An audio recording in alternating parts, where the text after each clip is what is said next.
Ladies and gentlemen, 2 years later, I bring to you Danny O Reilly from the Coronas. Danny, how are you getting on? I'm great, Laura. How are you? I'm grand. I have been very excited about this. As people know, I asked you in 2021, right in the middle of COVID, when you're obviously not doing any music. Yeah. I asked you to do a live interview with me, and I think you were so kind in your response, and you were like, "No, you know, I said we'll do it one day. One day, and here we are, yeah. persistence gets you. 2 years later, yeah, I got you. I'm so excited for you to be here. So thank you so much for coming out, and because I know you're up to your eyes at the moment. Yeah. You have just come back from London. You're recording the 8th album. Hard to believe, yeah. Album number 8. So yeah, we recorded it in the same place we've done the last couple of albums. So we were comfortable in the studio. Same producer we've used for the last 2 albums as well, and it was great fun. I feel like even though we're 8 albums in, you still have the same little bits of nerves and. Is this song all right? Yeah. And am I going to play right? And is that the right take? And you still have all those same anxieties, I suppose, that you have when we started. Like, but you do get to enjoy the process a bit more. I remember in years gone by, you'd be doing an album and you'd be stressed, going, "Oh, is that okay? Does that bit?" But when you have a producer you're working with that you're comfortable with, and a studio that you're comfortable in, and you just know. We're getting to the stage now finally where we're actually enjoying the process a bit more, and enjoying the recording process and just going with it and not being too stressed out about it, and it went really well. So we're delighted with it. The songs are so far sounding great. They're off getting mixed at the moment. And have you got a release date for it? Yeah, you can have the exclusive. Can I? It's going to be the very start of October. Brilliant. So that's the way to do it these days. We'll probably start releasing songs at the end of March. We're hoping to release a song in March if we can, and then every couple of months we'll probably release 4 songs, let's say, before the album comes out. Brilliant. So yeah, that'll be a Christmas one. That'll be a good one for Christmas. Now, just a note that so my kids know what I want for Christmas. Exactly. Yeah. Absolutely. But I have to say, after like your 8th album now coming out, and you're so long together, so you must be like family. We are, yeah. We're like family in that we can just sort of be in each other's company and not have to talk to each other. You know, sort of way. Like we just get on really well, and we love touring, and yeah, I think because we started the band when we were so young, like we were kids really, and we grew up doing it, and I think the longer we do it, the more we appreciate it. Yeah. So yeah, I can't see us stopping anytime soon. You know, how long are you guys together now? Well, like myself and Noxie knew each other, our bass player, since we were babies. Like our parents were mates. Like you know, so. But we probably started playing. Me and him started playing guitar together when we were about 12 or 13. Like, and then, but I always say the band started properly when Dave, our old guitar player, joined, which was probably 2007. That's when the first album came out. So. We had different iterations of different bands and school bands and all that sort of stuff before that. So myself, Noxie and Connor definitely played together before that in school and all. But yeah, 2006, 2007 is when we got our act together. And we hadn't a clue what we were doing then. I suppose we still don't now. But yeah, so exactly what was that? 16 years ago. Yeah, well, I'll give you a laugh, right? Because 2009, I went down to the INEC in Killarney. Oh, yeah. First, I was baffled as to how I had a ticket that said Kerry on it because I was going to Killarney. That would be me. So we got down there and we were going to see the script in the INEC, and I went with my friend Caroline Mullet, and I had just lost my brother earlier that year, and so when we got there, we got into the place, and I was just in no humour of this, you know, and we got there and I said, oh, for fuck's sake, who's this crowd coming out now, the Coronas or something? I wish why do they have to have sport acts? Why can't they just have the big gig?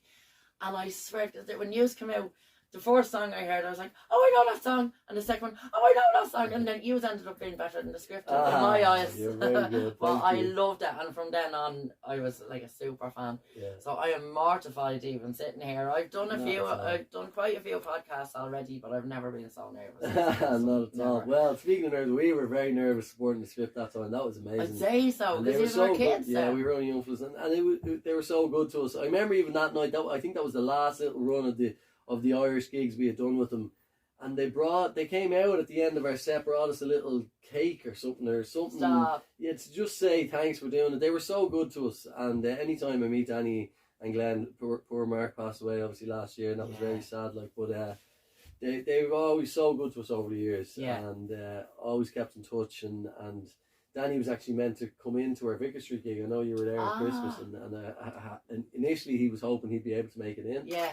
So we were learning the script song, like hoping that he'd be able to make it, wow. but unfortunately he couldn't make it back in time, and he wasn't back. Because you had Monday and all there, Yeah, and your Monday. mammy, I saw your ma first, and I looked, because we were right at the front, and I looked up, and your mum was up at the balcony, and I spotted your mum, and I said, "Oh, Nikita, look, his mum's here. She's definitely going to sing a song tonight." And I knew as I saw the other ones coming out, because I didn't know that event, all the money from that went to was it the Simon Community, which was really admirable. Well, we say all the money, but it was the proceeds. Yeah, profits, exactly. yeah, so, but for the venue, yeah, exactly. And we wanted all the bands and all the crews to get paid as well. And so, but we wanted to do something different, and we did it once before in Vicar Street.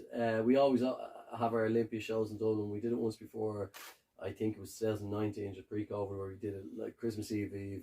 A Vicar Street gig that was like that, guests and a long set and just a little bit something different, and we really enjoyed it. And so we did it again, and it was a great night. It was a great way to sort of end the year, even though we had our Clarity show on the 28th, but that was after Christmas. So that was the last gig before Christmas, and it was a really good end to a great year, and just all the families around, and it was just, as you say, a lot of guests and a lot of crack. So we were learning, even in our sound check for our Olympia shows the week before, we were going over like Monday songs and you know, Mama's songs and making sure we had them all right. Like, it's a lot, isn't it? When you have so many different artists and various different styles of music and all that. But we also we wanted to impress them. So they're coming into soundcheck. We wanted to do our homework and have them all the songs. And you don't want their ma shouting at you at the end of the night. And she would as well. My ma's piano player had an old joke of he used to say, would Madame like it too fast or too slow today? She can never be never happy, you know. But I know she's brilliant, and I think, you know, she's I've played with her before where she'd be like, "Come on, dear, play a bit faster" or whatever under her breath, but she was happy that night anyway, so we got away with it, you know. And she looks amazing, doesn't she? She hasn't aged a day. She looks great, and obviously Roisin knows her sister as well. So is it hard? Roisin, yeah, and she's amazing. She's just brought out her own album as well. Yeah. She must be so excited about that. Yeah, she is. She's flat out, and she's actually working on the next one already. She's writing away and starting writing for the next one, and we've been lucky enough to have her sort of as part of the Coronas band for the whole of last year, and I think she's going to be with us again for a lot of this year, and it's great. It's funny. She's to lose her. She's brilliant to have, and she honest to God, she gets on better with the band than I do. She's just one of the lads, and she gets on with it, and she loves it, and she's great to have around, and she's so positive and really talented, obviously. And then we have moments where we let her take the forefront and take the spotlight. Because her voice is way too good to just be in the back. You know, she's unbelievable. She's amazing. She really is. And she's a great writer as well. So. Yeah, we're all very proud of her, and I'd say this year would be a good year for her. Do you write the majority of your music? Yeah, we write it all ourselves, and work with different people. I've written with Roisin, I've written with the rest of the band obviously a lot, and I've written with this album. I've written a lot with Lark A, who plays guitar with us now, and with Keane, who plays saxophone, and he's in a band called True Tides as well, Keane McSweeney. So we tend to write with there's sort of like a close knit family of maybe 5 or 6 people that we play with, and we've worked with producers and writers, and we write together, and we're comfortable with that, you know. In the early days I used to write all the songs sort of myself, and then I'd bring them to the lads, or I'd bring them to Dave, and we'd finish them out, finish off bits and bobs and arrange them. But somewhere along the way, I think it was around, we did do a bit of co-writing, but around when Dave left, instead of taking on the burden of being the main songwriter myself, I sort of just opened it up a little bit to all the talented people I knew, like Roisin and Lara and Keane. And started working with different producers and different writers, and sort of made the Coronas bigger as opposed to smaller, and it's sort of given us a bit of a new lease of life, and it's keep things fresh for me as a songwriter, because oftentimes you can sort of lean back into the same chord progression that you've used before, the same melodies and the same type of lyrics you used before. Now when I have an idea, I'm looking forward to bringing that to someone, as opposed to finishing the song myself. If I get a good little bit that I say, oh, that sounds good, I'll bring that to someone, and we'll work on it and flesh it out, and see where it goes, as opposed to me just sitting down and finishing out. Now there is some songs. It must be hard to do that though, to let somebody else have that input when you're so used to doing it, because it's like it's your baby. 100%. Yeah, absolutely. And in the early days, I used to be a bit more precious, I suppose, about the songs, and I'd be, even when I finished a song, I'd have it in my head the way the drums should be, and the way the bass should be, and the way things should sound in my head, and I'd be sort of trying to guide the lads. Oh, what about if it was a bit like this? I hear it this way and all. But somewhere along the way, I realised that, you know, to be the best front man, you got to use everyone else's talents and allow people and try and be a better collaborator and use other people and be open to other people's ideas and that's definitely helped me, as I say, to continue to be able to write and just use other ideas, as opposed to taking everything on myself and trying to do it. So yeah, I still think of the songs as my babies, but I've just, you know, I'm getting all the uncles and everything to help raise it, exactly. And you definitely did. You stole your dancing technique from my husband. Oh, did I? Yeah. Oh, yeah. He dances just as well as you. I sort of, you saw him at the wedding. I don't think that's a compliment. If you ever need a backup dancer, here's the show. Bloody brilliant. He said that to me as well. I'll be on backup dancer. That's good. Well, is there a moment that specifically stands out for you and the Coronas? I think we've been lucky enough to have a good few moments, you know, but post-COVID, coming out of all that stuff, I'm sure it was the same for yourselves, when things got back to normal and we got back to doing full capacity shows.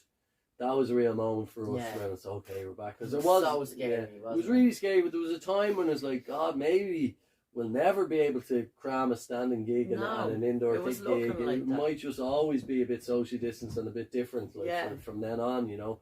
But it's funny how quickly people sort of forget, move back, and all of a sudden it's just everybody's hugging each other and jumping on everything. People forget it wasn't that long ago. It was only a year and a half ago, you know what I mean, when it all finished, I suppose. But so yeah, that was definitely a moment for us. We did big show last summer in Fairview Park. That was probably my that was highlight. brilliant. Me and Nikita went to that. Yeah, and we're going to June. There's a June this year as well. It's a great venue. Fairview Park is brilliant for it. It's great. It's a great venue, close to town, and just in the tent, it's got a great atmosphere. And we always play gigs in Cork in the Marquee, and that's just a slightly smaller than Fairview, but a similar atmosphere and it's just amazing, and it just suited us, I think. Yeah.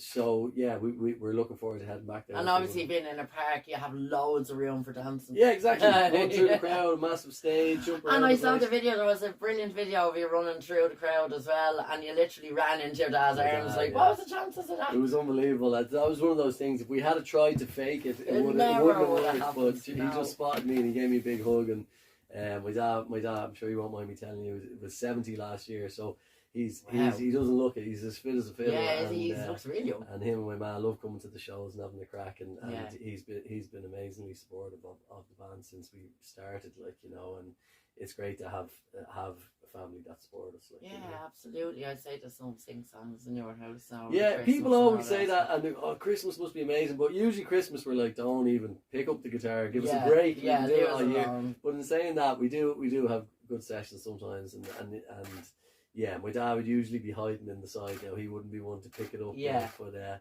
yeah, obviously we're until he's had a few whiskeys. Yeah, or you never know. Maybe he might break the out odd time into song we might twist his arm to do him. But no, yeah, we're lucky that we sort of. Someone said to me before, like, oh, you must have picked up stuff without even realising it. And I think, you know, because obviously I've been very lucky growing up with my ma around, and I think even just being around venues and going to her gigs when I was young and all.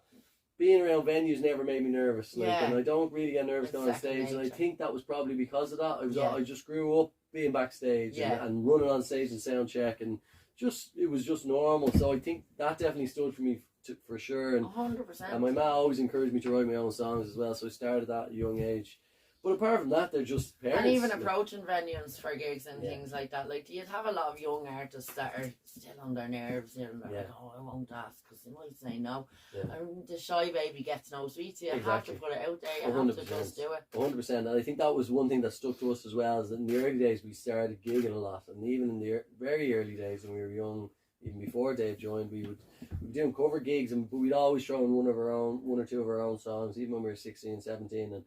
And I think gigging is the best rehearsing. Like, I mean, you could do 10 rehearsals in this room with the band, but actually putting yourself in front of a crowd, even if it's a small crowd, and having to play a gig start to finish is worth at least 10 rehearsals. Yeah. So the more we did that, the better we became. So we were lucky, whereas, as you say, some artists now will be like, I want to get all my songs together first and get the album together before I get gigging. And then gigging is, you might be nervous doing it, whereas we found we learnt on our feet, and I think it definitely stood to us. Like, in the early days, we'd do any gig we could. Afternoons, we used to go around schools and play in lunchtimes for like, just for free, and you know, try and do charity gigs, whatever we could, just to get up on stage and play. And that's how we got better as a live band, you know. And you have to do that. You have to do the free shows, and you have to do all of that.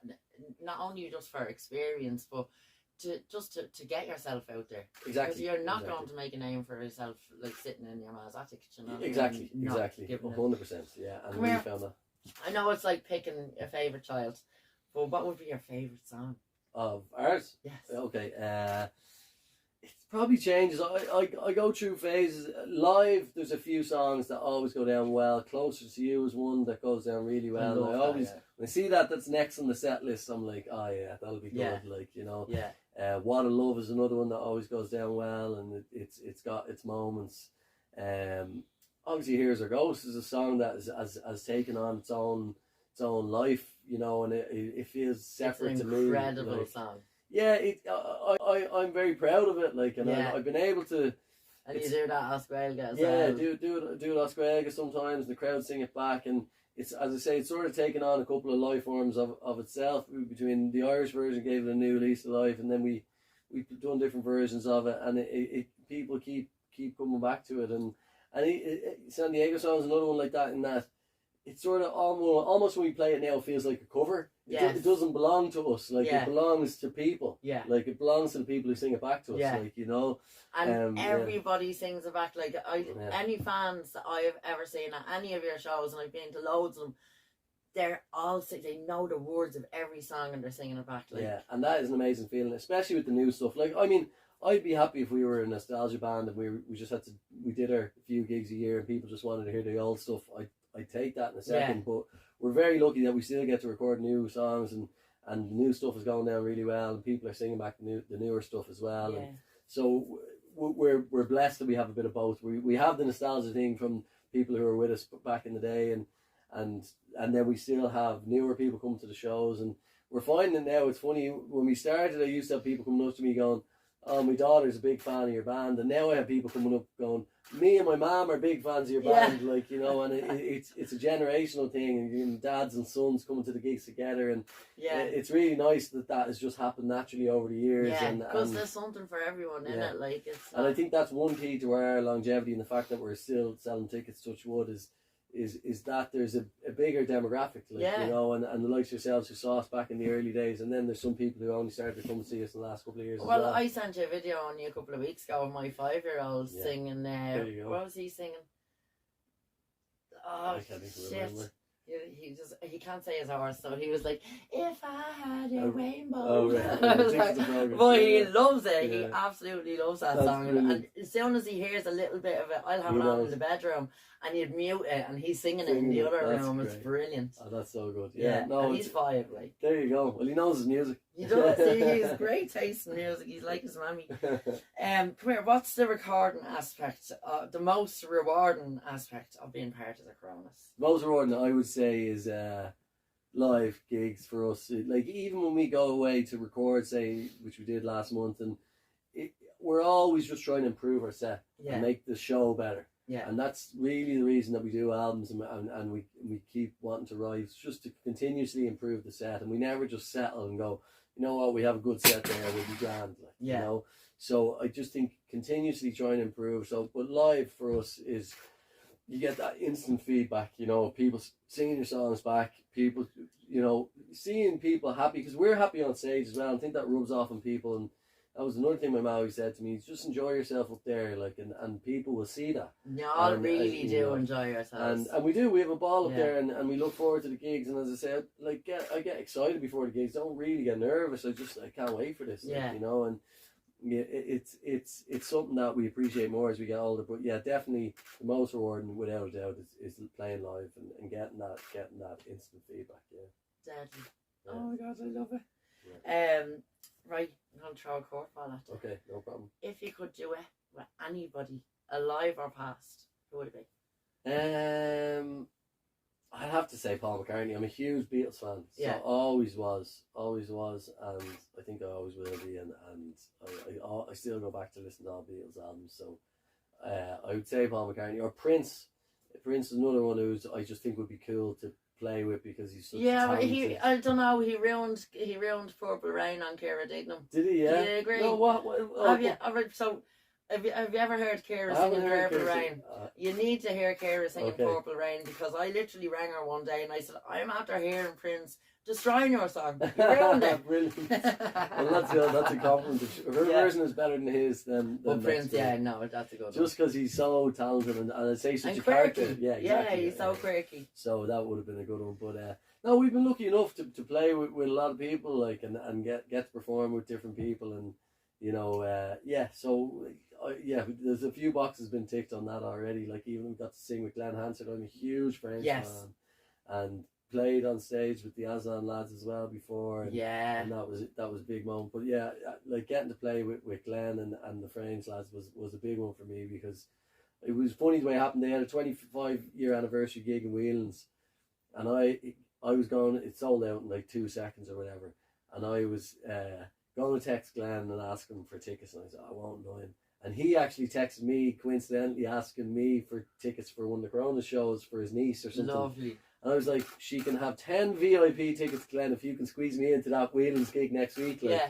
He goes, yeah, absolutely. He goes, I'll come up and do a song with us. I was like, what? Ah, Because deadly. literally, I was a 16-year-old going to the Olympia to see the Frames, and then that was a big thing Yeah. for me. Like, so I Yeah. got up and did the Heyday with them, which is Mick Christopher's song. Corona Studios That's a as well. great Yeah, song. great Yeah, I song. love So that.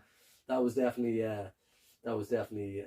one of those pinch me moments of getting to perform. Like, and you can see it. There's a video on YouTube of me playing it with them, and you can see me. I'm like, this is amazing. You know, trying to play the song, like, you know. So, yeah, that Kind was of how I've been all day. I literally used that. I was talking to another singer, a young lad, Jack Keaton, and he was saying to me, I'm so proud of you, this is great, pal. And I was like, yeah, it's definitely a pin to me moment for me. Really, This listen, is- you're very good at it. You're very calm. So But come here, you are doing, so you're heading off to Canada and Yeah, an American. Yeah, in March. March. So that's our next run of gigs. Yeah, can't wait for that. We're doing 2 little runs, the East Coast in March, and then in June we're doing the West Coast. But the East Coast run we're finishing up on Paddy's Day in New York, so that Yeah. would be good crack. That like, would be so brilliant. the Bowery Ballroom as well. We actually a long time ago we were talking about the other day. We supported a Dublin band over there called Stand, and we played in the Bowery Ballroom, and I remember thinking this venue's huge, this is amazing, and now we're doing our own show there. So it's great. It's great. I can't wait for that one. It'll be great, and a weekend in New York around Paddy's Day. That'll Yeah. be good fun. And I love touring America. Like every state is different, and there's just a different vibe. Every state feels like a different country. Yeah, and we've getting been to do looking. that is just unreal, isn't it? Like That's you're the thing, traveling again. the world doing something Yeah, you 100%. love doing with your best friends. 100%. And even in November, we were in Australia. We had some amazing shows there, and you know, it's that thing where you're looking around going, "This is great, isn't it?" Yeah. Like, as you know, and we do still appreciate it, like, you know, and we love touring. I love just waking up in a new city I'm going to go for a walk, put the headphones in, and just wander around the city and see the place, like, Yeah. you know. And nobody knows you either Yeah, there. yeah, So yeah, they're yeah. not going to be stopping you every 5 minutes. Do you get hassle on Super Value going for dress and that? No, sometimes. Would you drive out of the area to go to a shop where no one knows you? No, not at all. Like, in general, Irish people are great. They give you the thumbs up, and like, Yeah. and they go, "How are you?" Or, you know, someone might stop you for a picture, but I've never. You might get the odd stalker in your Yeah. DMs asking you for an interview. Not at all. Like, yeah, people are sound, and again, we were only talking about this the other day.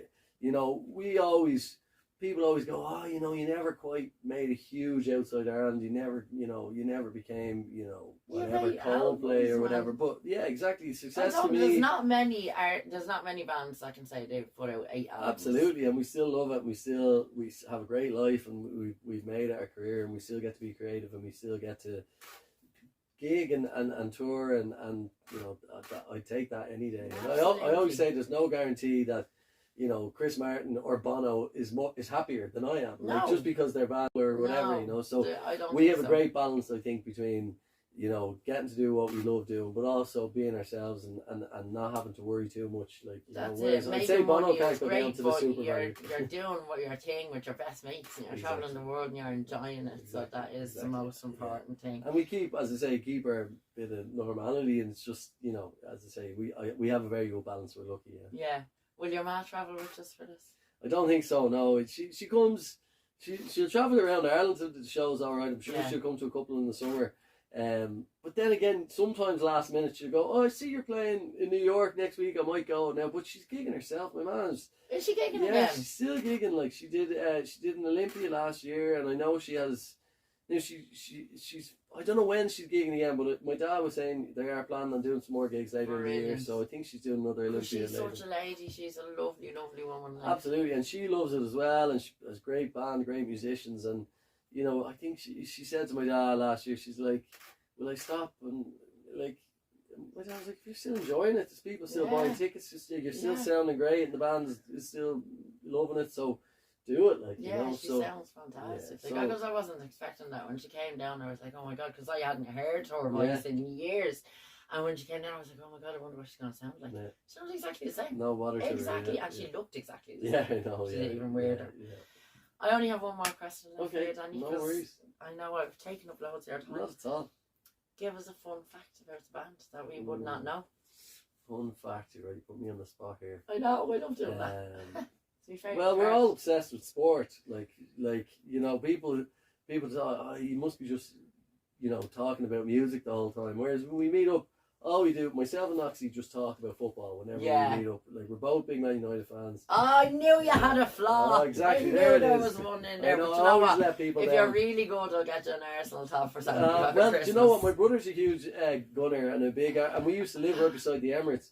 So whenever he come over to visit me, I've actually seen Arsenal live more than I've seen United. Like, because we used to live right beside the Emirates, and he'd come over and visit me in London, and I'd be like, "Come on, we go down and see Arsenal."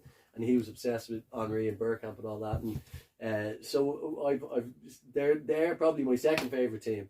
I thought you were going to say you're a Liverpool fan, so No. I forgive you for being an Arsenal fan. As I that's say, all right. they're my second favourite team, so I was delighted they beat Liverpool the weekend. But we talk football. We're all obsessed with sports. Me and Connor as well. I'm still trying to play ball. Me and Connor played GA together when we were kids. I'm still trying to play junior football, and I joined an over 35 soccer team, Larkview. Big shout out to Larkview. Did you? And I'm still loving it. And our manager's pulling his hair up. Going, what if you break your leg? You know, we have a gig next week. But you can't wrap yourself in cotton No, wool. you have to enjoy your life. You have to, and it's mental health for me. Like team sports in particular, I love it. Like I can't. I try and jog and stuff. I did that in COVID and all, and it's grand. But I love just team sports, even if it's five-a-side. Jogging, I think it's very lonely. Yeah, you know, it is. It's lonely. Like. But I love, even as I say, playing a bit of five-a-side and just like getting competitive, and people. I just take it so seriously. Like I'll be shouting at people, shouting at the ref and all. We have a match and all. And people go, "You're having the crown." He's wearing my little shorts and all. Going, what's he doing? Like, you know, starting fights with people on the pitch. Chris is trying not to let the speaker hear us laughing. But so I suppose it's no big secret, but yeah, we love our sports. So that's one thing that came to mind. Anyway. Brilliant. Well, Danny, thank you so much. No worries It's at all, been an Laura. absolute honour. I never thought this day was going to come. No worries. Fair Even play when to we you. had the date locked in, I was like, something's going to happen. No, But as I I say, am persistence pays off. It So does. fair play to you and listen. Thanks for the support. You know, when you asked me to do it on Instagram, you said some lovely things about the band. Flattery will get you everywhere. Absolutely. So I was delighted, and as I said, yourself and Chris are welcome to come down if you want to come on Saturday, which is a little. That'd be brilliant. We're there, more than that. It's in the diary. You're more than welcome. 100%. I have to say thank you so much. No worries It's at an all. absolute Cheers, pleasure. Lord. Thanks a million. You're You're a very star. good. Thanks. And that's a wrap. Lovely. Deadly. Yeah. Fantastic. Yeah, that was really good. Fair play. No bother to you. No, Is that your first rodeo? no, I love She was doing this. shitting herself all day.